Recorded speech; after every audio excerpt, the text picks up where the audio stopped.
membela si Miftah ini ya. Sudah tahu salah. Bayangin itu bapak lu ya, digoblok-goblokin seperti itu. Lagi jualan ini loh, lagi jualan es, mencari nafkah di keramaian ya. Diolok-olok seperti itu, gimana hati lu? Goblok, malah dibela ya, yang salah dibela. Habib ini lancar banget sih ini si Zaidan ini. Jadi sebenarnya memang karakter dakwahnya Gus Miftah itu seperti itu. Jadi kalau saya mau menyalahkan juga bukan kapasitas saya, karena memang karakter dakwahnya Gus Miftah tuh dari dulu tuh seperti itu, karena beliau banyak merangkul anak-anak kalangan yang kurang baik dirangkul. Jadi metode dakwahnya beliau seperti itu. Satu lagi, beliau tuh kalau memberi kalimat-kalimat seperti itu tuh kalimat-kalimat spontan. Jadi bukan kalimat yang disengaja. Toh kalaupun beliau seperti itu, emang makanannya, minumannya semua diborong sama Gus Miftah. Emang Gus Miftah tuh udah biasa kayak gitu. Jadi susah. Besok-besok kalau ngeliat videonya yang full. Oke bos, jangan marah. Blok, kon borong. Es tehmu jauh kera? Masih, ya kono didol goblok.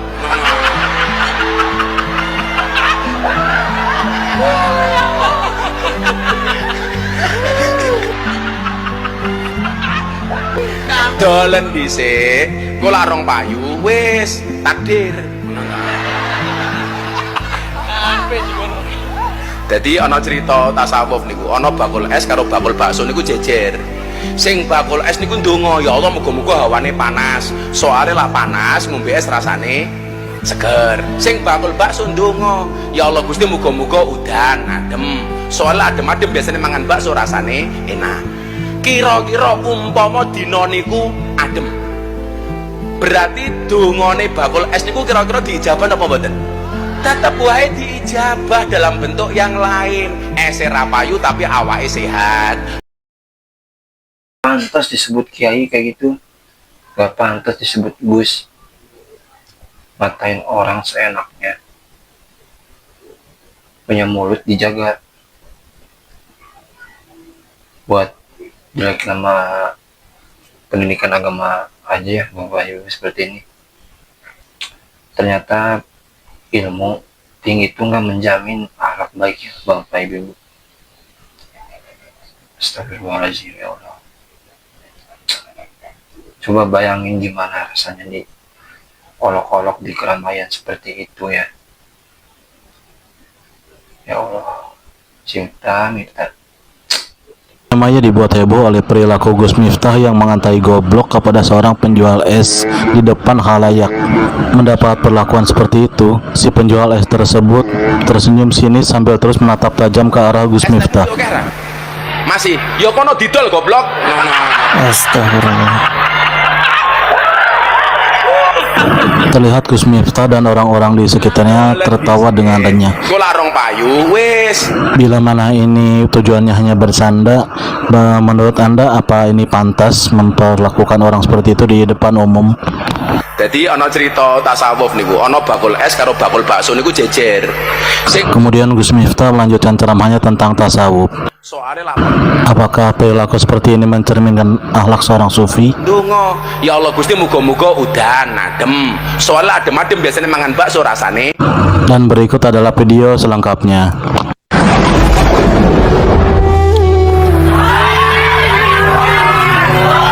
Okon borong, okon borong.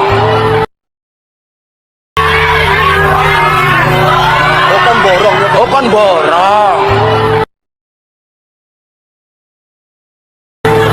Es tehmu jauh kera? Masih, ya kono didol goblok.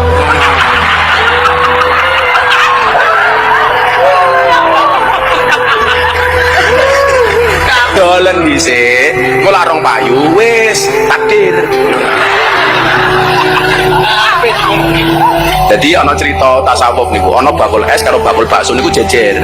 Sing bakul es niku ndonga, ya Allah muga-muga hawane panas. Soale lah panas ngombe es rasane seger. Sing bakul bakso ndonga, ya Allah Gusti muga-muga udan adem. Soale adem-adem biasanya mangan bakso rasane enak. Kira-kira umpama dina niku adem. Berarti dungane bakul es niku kira-kira diijabah apa mboten? Tetep wae diijabah dalam bentuk yang lain. Ese ra payu tapi awake sehat. Mulih ndelok bojone meteng. Niku ya nikmat. Ini yang ketawa terbahak-bahak ini siapa ya? Mukanya nyebelin banget ya. Mukanya tuh bener-bener bikin kita jengkel nih. Coba lihat ya yang ketawa terbahak-bahak ini. Oh kon borong. Ini. Es tehmu jauh kira? Masih? Ya kono didol goblok. Tuh, ketawa. Seneng banget ya dengerin perkataan Gus Miftah ya.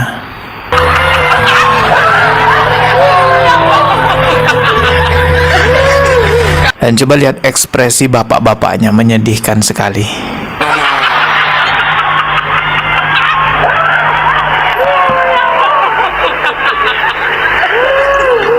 Dolen dhisik, engko Ya larang Allah. payu wis takdir. Ya ini sampai tarik nafas ya. Si bapak-bapaknya mungkin sakit hati banget tuh dengerin perkataannya si Miftah itu ya. Payu wis takdir. Jadi ana cerita tasawuf niku. Gimana menurut teman-teman? Astagfirullahaladzim. Ingat ya, doa orang yang terzolimi itu mustajab. Apalagi doanya orang miskin yang terzolimi ya kan. Pada saat mencari nafkah digoblok-goblokin seperti itu. Dan yang saya heran itu kenapa harus pakai kata-kata kasar ya kan? Es tehmu jauh kira? Masih? Ya kono didol goblok. Kenapa harus mengucapkan kata-kata sekasar itu? Apalagi dia ini kan posisinya di sana sebagai pemuka agama, sebagai penceramah di sana. Kalaupun misalnya dia tidak mau menjaga citra dirinya, ya setidaknya jagalah citra agama yang dibawa oleh dirinya itu sebagai penceramah. Kalau misalnya dia ada di sana sebagai pelawak, stand up komedian, gak ada masalah buat kita, terserah lah ya. Ini masalahnya dia sebagai pemuka agama. Ada yang memandangnya sebagai ulama juga kan, ada yang memandangnya sebagai kiai. Jelas ini membuat buruk citra seorang ulama, seorang kiai. Dan sudah terlalu banyak hal kontroversi yang dilakukan oleh Miftah ini yang merugikan citra agama Islam. Beberapa bulan yang lalu juga sempat viral kan, dia menggoyang-goyangkan kepala istrinya di depan publik. Coba lihat nih. Astagfirullahaladzim. Astagfirullah.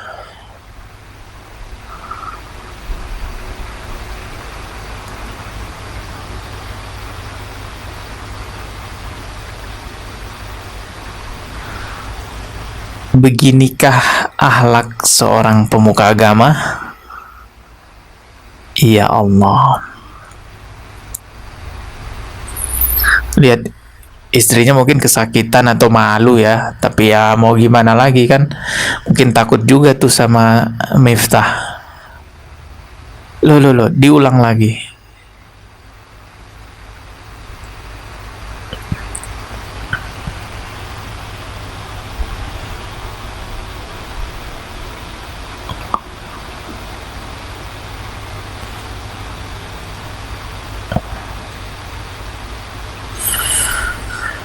Ya, sudah terlalu banyak hal-hal kontroversi yang dibikin oleh orang ini yang merugikan citra agama Islam. Bahkan yang merugikan juga adalah dunia pendidikan agama Islam, ya kan? Karena dia dipandang sebagai guru, tapi mengajarkan hal seperti itu. Bagaimana santri-santrinya? Guru kencing berdiri, muridnya kencing berlari, kan begitu. Dulu dia itu juga pernah bikin solawat yang aneh dengan nama solawat matamu picek.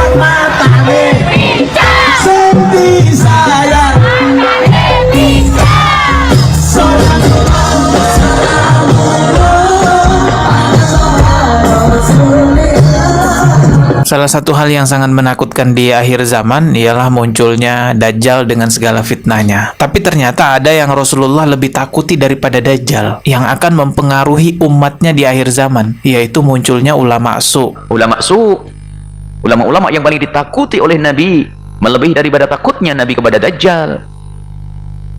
Melebihi dari takutnya Nabi kepada Dajjal. Bagaimana fitnah Dajjal? Fitnah Dajjal itu dahsyat, ngaku Tuhan, dan hamba-hamba Allah pada percaya. Bagaimana tidak percaya? Orang dibunuh langsung disuruh hidup-hidup. Fitnah Dajjal yang begitu kuat pengaruhnya ternyata masih dianggap lebih ringan, dianggap lebih rendah daripada beratnya fitnah ulama su yang akan muncul di akhir zaman. Ternyata fitnah Dajjal begini dianggap kecil dibanding fitnah seorang yang punya ilmu tapi nggak punya tarbiyah, nggak pernah menata hatinya sehingga punya ilmu dengan kesombongan. Ulama su itu dia adalah orang yang paham agama. Kalau ditanya tentang hukum Islam, dia bisa jawab. Dia tahu hadis, dia tahu Al-Quran, dia tahu hukumnya halal, haram, dia tahu yang mana baik, yang mana buruk.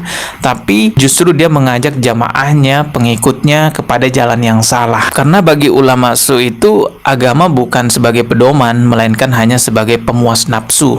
Bagaimana caranya dia bisa untung dengan agama itu, bisa dapat jabatan dengan agama itu, bisa dapat pengikut, bisa ketawa-ketawa dengan agama tersebut. Nggak peduli itu penyimpangan atau enggak. Saya tidak mengatakan bahwa Miftah ini ulama su ya, Anda bisa menilainya sendiri. Boro-boro saya mengatakan Miftah ini ulama su, mengakui sebagai ulama aja, saya masih meragukan tuh Miftah ulama atau pelawak kan begitu. Tapi setidaknya di sini kita bisa lihat bahwa memang pengaruh agama itu luar biasa ya. Orang yang bertopeng agama itu benar-benar bisa mempengaruhi orang lain. Sesuatu yang buruk, sesuatu yang keliru bisa saja dianggap sebagai suatu kebenaran karena dilakukan oleh seseorang yang bertopeng agama. Makanya fitnah orang yang bertopeng agama itu tidak kalah mengerikan dengan fitnahnya Dajjal ya. Bahkan lebih mengerikan ternyata ya fitnahnya ulama su. Kita ketemu lagi di video berikutnya ya. Semoga video ini bisa menjadi pencerahan.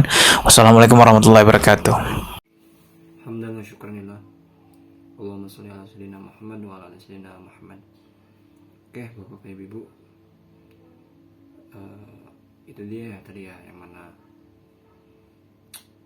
kurang ajar, kurang beradab Miftah ya, mengolok-olok orang sedang mencari nafkah, orang sedang bekerja mencari nafkah, hanya penjual es loh. Ya Allah, ya Allah, di mana hatinya ya Allah. Ya kalau mau mengingatkan ya mengingatkan dengan cara yang baik ya, tegur dengan cara yang baik. Kau kan ahli agama ya, kau tahu hukum-hukum, kenapa nggak dipakai itu ilmunya? Itu sama saja melecehkan, apalagi ini di keramaian banyak orang ya. Bayangin coba kalau itu orang tua kita, kalau itu saudara kita, saudara kandung kita, bayangin di seperti itu kan ya, gimana rasa hati kita? Tentu ya sakit diolok-olok seperti itu, digoblok-goblokin, apalagi tadi ya yang ketawa terbahak-bahak itu ya, goblok lu anjing. Enak banget yang ngetawain orang seperti itu ya, orang dilecehkan seperti itu malah tertawa terbahak-bahak.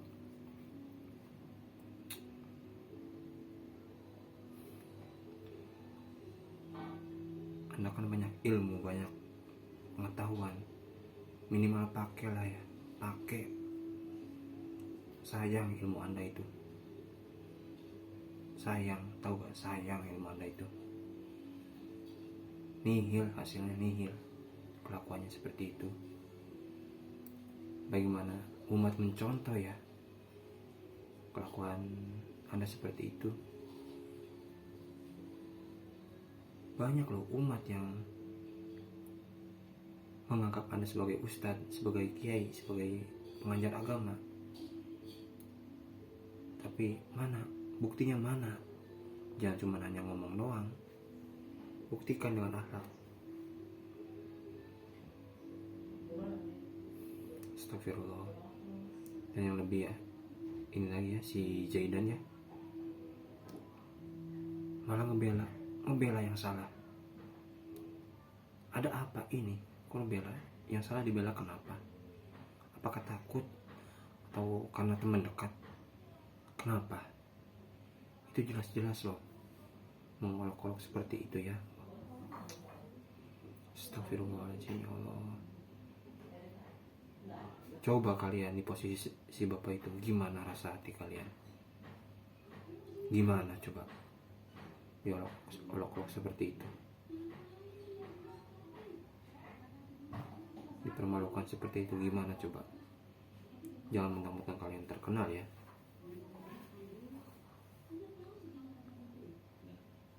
Semua manusia sama aja di mata Tuhan. Yang membedakan hanya keimanan dan ketakwaan. Coba kalian di posisi mereka gimana? Kalian di posisi bapak tukang esi itu gimana? Jagalah lisannya ya. Ya Allah, astagfirullah. Oke, semoga banyak pembelajaran dari kejadian si bapak tadi ya. Alhamdulillah. Dan Allah langsung mengangkat derajat ya bapak tadi. Alhamdulillah, amin. Banyak orang-orang baik di Indonesia, banyak. Alhamdulillah banyak. Setelah kejadian itu banyak hikmahnya. Si bapak alhamdulillah langsung dinaik derajatnya. Amin ya. Alhamdulillah ya Allah. Masya Allah. Tersentuh ya hati saya lihat kejadian ini. Ya Allah, semoga kita doakan ya para pejuang kewajiban nafkah, semoga Allah mudahkan segala urusannya, semoga Allah jaga selalu, sehatkan selalu, amin amin ya Allah, amin. Oke, mohon maaf bila ada salah kata, mohon maaf ya. Terima kasih ya semuanya, semoga sehat selalu. Kita doakan ya, semoga si bapaknya juga sehat selalu, dan Miftah, Jedan, dan yang lainnya semoga juga sehat selalu dan cepat berubah, perbaiki ya, dari cara tutur kata, akhlaknya, amin. Oke, terima kasih. Assalamualaikum warahmatullahi wabarakatuh.